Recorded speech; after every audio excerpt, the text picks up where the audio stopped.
ज्ञापन देके इनसे चर्चा करेंगे और ये ज्ञापन सरकार तक पहुंचाने के लिए हम इनसे बात है। आप सब शांति रखिए, सुनिए हम क्या बात रख रहे हैं। सब ऐसा है, सुनिए। स्वर्ण समाज समन्वय समिति ने यूजीसी रेगुलेशंस 2026 के विरोध में 8 मार्च 2026 को दोपहर 12 बजे दिल्ली के रामलीला मैदान में यूजीसी रोल बैक महाआंदोलन आयोजित करने की घोषणा की है। संगठन का कहना है कि नए नियम संविधान, सामाजिक समरसता और शिक्षा व्यवस्था के लिए चिंताजनक है। मथुरा पहुंचे क्षत्रिय करणी सेना के राष्ट्रीय अध्यक्ष डॉक्टर राज शेखावत ने प्रेस वार्ता कर आंदोलन का औपचारिक ऐलान किया। उन्होंने यूजीसी के लिए नए प्रावधान की तीखे शब्दों में आलोचना करते हुए कहा कि ये नियम शिक्षा में असंतुलन पैदा करेंगे और व्यापक स्तर पर असंतोष को जन्म देंगे।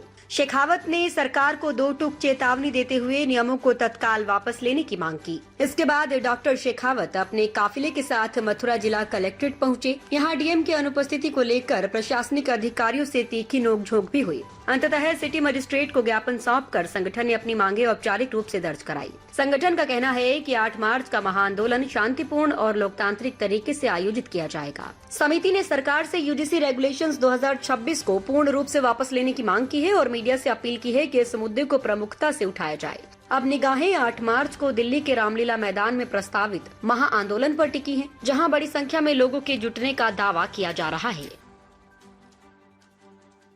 आप देख रहे हैं राठौर के साथ आज मौजूद है क्षत्रिय करणी सेना के राष्ट्रीय अध्यक्ष डॉक्टर राज शेखावत जी आज मौजूद है को लेकर आज सभी के बीच यहाँ मौजूद है। आज हम लगातार ऐसा क्या कारण बनता जा रहा है जो मथुरा डीएम को इनका ज्ञापन नहीं देते, क्योंकि ये जिलाध्यक्ष विजयपाल ठाकुर जी द्वारा बताया गया था कि ये करणी सेना का चौथा ज्ञापन है जो डीएम साहब नहीं आ पाते, तो उसी को लेकर किस वजह से प्रेस वार्ता की गई है यहाँ पर? यूजीसी रेगुलेशन एक्ट 2026 जो कि असंवैधानिक है, इसके माध्यम से इन्होंने संविधान के आर्टिकल 14, 15 और 21 का सरासर उल्लंघन केंद्र की भाजपा सरकार द्वारा किया गया।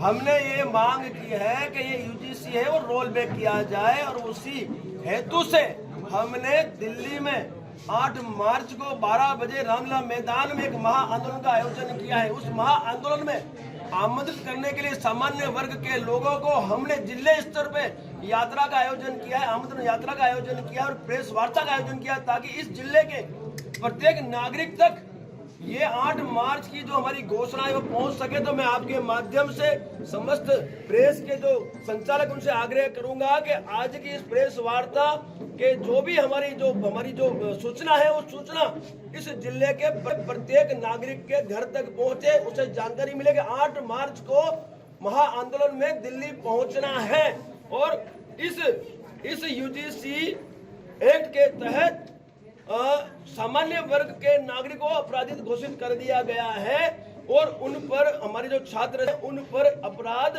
इन्होंने घोषित कर दिया है। हमें इन छात्र छात्राओं का भविष्य सुरक्षित करना है, इसीलिए हमने महाआंदोलन किया है और आज हम मथुरा में हैं। आपसे आग्रह है कि ये सूचना इस जिले के प्रत्येक घर तक पहुंचाने की कृपा करें। आज आप ज्ञापन भी देंगे क्या किस तरह से जाएंगे ज्ञापन देने के लिए? बिल्कुल, आज हम लोग यहाँ पर कलेक्टर को ज्ञापन देंगे और ये ज्ञापन जो है वो प्रधानमंत्री से लेके शिक्षा मंत्री से लेके हमारे सर्वोच्च न्यायालय के जो है हमारे जो जज साहब है उनसे लेकर और ये जो यूजीसी के चेयरमैन उनसे लेकर सभी के नाम पे हमने ज्ञापन बनाया। इवन मुख्यमंत्री जो उत्तर प्रदेश के नाम पे भी ज्ञापन बनाया है। इस ज्ञापन के माध्यम से हम ये मैसेज केंद्र को देना चाहते हैं कि यूजीसी जो है जो असंवैधानिक एक्ट आपने हमारे पे लादा है वो हमें अस्वीकार है और इससे तुरंत प्रभाव से रोल बैक करें। मैं आपको बताना चाहूंगा 10 सूत्री जो मांगे हैं वो भी आपके संज्ञान में डालना चाहता हूँ। सबसे पहले हमारी मांगे यूजीसी रेगुलेशन 2026 को असंवैधानिक होने के कारण तुरंत पूर्णतः रोल बैक किया जाए। दूसरी मांगे सामान्य और अनारक्षित वर्ग को भी स्पष्ट संवैधानिक व विधिक संरक्षण दिया जाए। तीसरी मांगे गजट अधिसूचना की सभी परिभाषा स्पष्ट, वस्तुनिष्ठ व गैर मनमानी बनाई जाए। चौथी हमारी मांगे इक्विटी समितियों में संतुलित, निष्पक्ष और समावेशी प्रतिनिधित्व सुनिश्चित किया जाए। पांचवी हमारी मांगे झूठी व दुर्भाग्यपूर्ण शिकायतों पर कठोर दंडात्मक प्रावधान जोड़े जाए। छठी हमारी मांगे नई समीक्षा क्रियान्वयन समिति में हमारे संगठन समुदाय के प्रतिनिधि को भी शामिल किया जाए।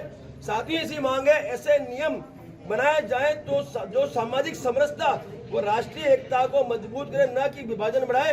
8वीं हमारी मांग है इस असंवैधानिक गजट के निर्माण में जिम्मेदार व्यक्तियों की निष्पक्ष जांच करवाई जाए, उन पर कानूनी कार्रवाई की जाए। और 9वीं मांग है एंटी रैगिंग एक्ट को पुनः लागू किया है। 10वीं हमारी मांग है विश्वविद्यालय प्रशासन की जवाबदेही तय कर दोषियों पर कार्रवाई शुरू की जाए। 10 सूत्री मांगों को लेकर कलेक्टर साहब को ज्ञापन दिया जाएगा और उसके पश्चात हम यहाँ से अगले जिले के लिए प्रस्ताव जाएंगे। यूजीसी को लेकर जिस तरीके से नए नियम थे उन पर फिलहाल सुप्रीम कोर्ट ने रोक लगा दी है, लेकिन सरकार ने अगर ये फैसला वापस नहीं लिया तो आपका अगला कदम क्या होगा? साहब, सुप्रीम कोर्ट ने रोक कब लगाई?